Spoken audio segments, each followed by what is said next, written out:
Hi, so today I'm going to do a group review of three books, the last three books that I've read, and that I will show you in a minute when I get to the review, so that I don't have to do a long review of each one because I'm kind of falling behind in my reviews. So the first book, which is not the first book of these that I have read, but it's the first one I picked up, is Invisibility by Andrea Cremer and David Levithan.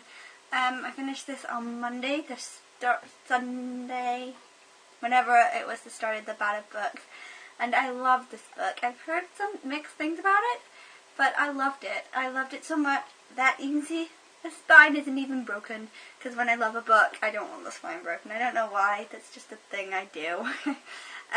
It's about this guy called Stephen who has a curse. His mom was cursed before he was born, and it made if she had any children, all her children would be invisible to the world.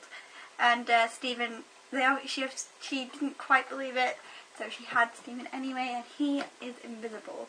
Then he meets Elizabeth after his mom dies, and he's living in the apartment on his own. He hasn't spoken to people in like months, and then she drops her bags on the floor and stares at him evilly because he doesn't offer to help her, and he would have if he'd known she could see him, because no one's ever been able to see him before, not even his own mother. So he's so surprised that Elizabeth can see him that he just wants to know everything about her and stuff, and they fall in love, and then she finds out that he's invisible and finds out why she can see him. And I love this. I really love this book. I've never read David Levithan or Andrea Cremer before, and I thought their styles were really good together.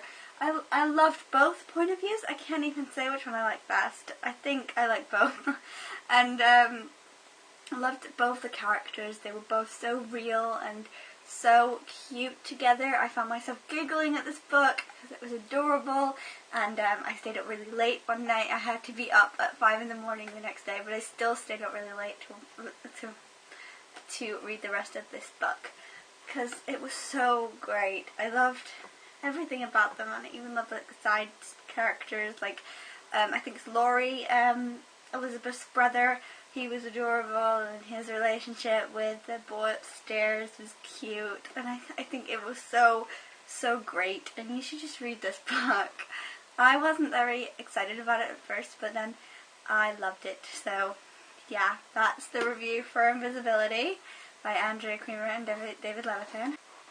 The next book is The Maze Runner by James Dashner. This book was so good, and I loved it. I didn't love it until like halfway through, but I was like thinking what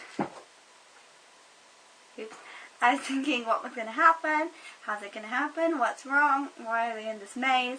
Basically it is the only premise of it that is at the beginning is that there's a boy named Thomas.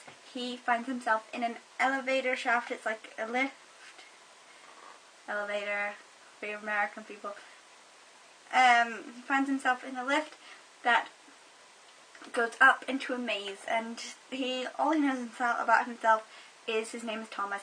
So he is in the middle of the maze in a community called the Glade, full of boys who are between the ages of like 12 and 18, and they get a new person every month into the maze, and they get supplies every week from whoever the creators are, and their goal is to get out of the maze, find a way out. So there's these people called runners who run out in the maze every day when the grievers, the monsters who guard the maze, are asleep, and they will run and try and find a way out of the maze or find a pattern that the maze is going in.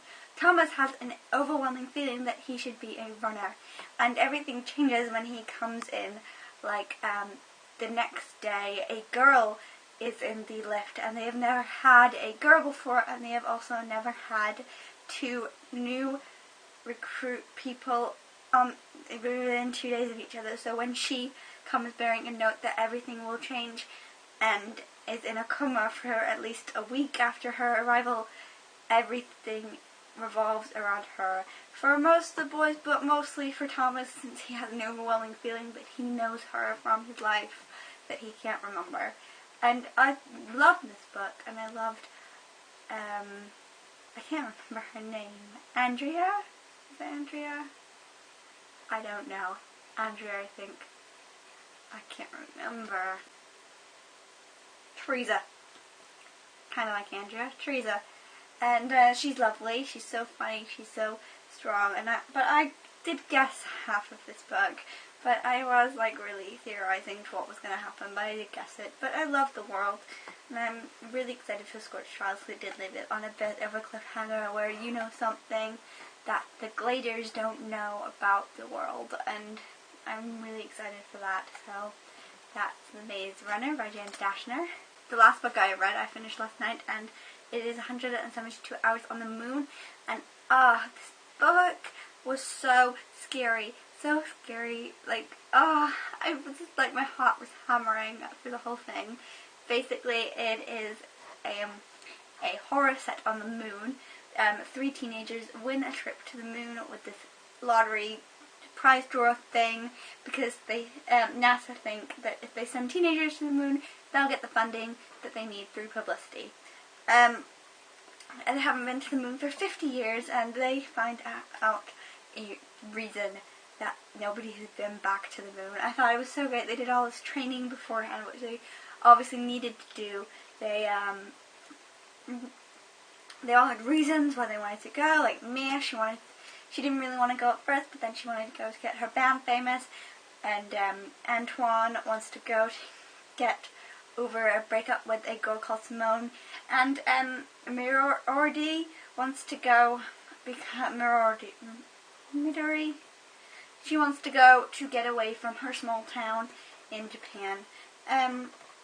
They all have such big characterizations that were so good together, and it was so scary to see them go through all this. Basically, they find something at the moon that NASA kind of knew was there, but they had no idea it was there. They don't get told anything, and that it's their quest to find out things. And for the first half, you're just like, what the hell is going on here? You just don't get it at all, and then as soon as it happened, I understood. And the cover kind of gives it away if you pay attention. But the ending, that was such a cliffhanger. I just want to know what happened to the world after this ending. It was so good. And I really don't want to go to the moon anymore. Like, I used to think space is ace. Rhymes. I used to think space is such a cool place, but no, I don't want to go anymore. I don't ever want to go to the moon. If I ever got asked to go to the moon, I would just say no, just because of this book. But it was really good. It really was. All the little clues that they left you were so good, but there were clues that you would never figure out if you didn't know the ending. You never see them or anything. So yeah, that is 172 Hours on the Moon, and that is my last review. So I will see you hopefully in a single review next time. So goodbye.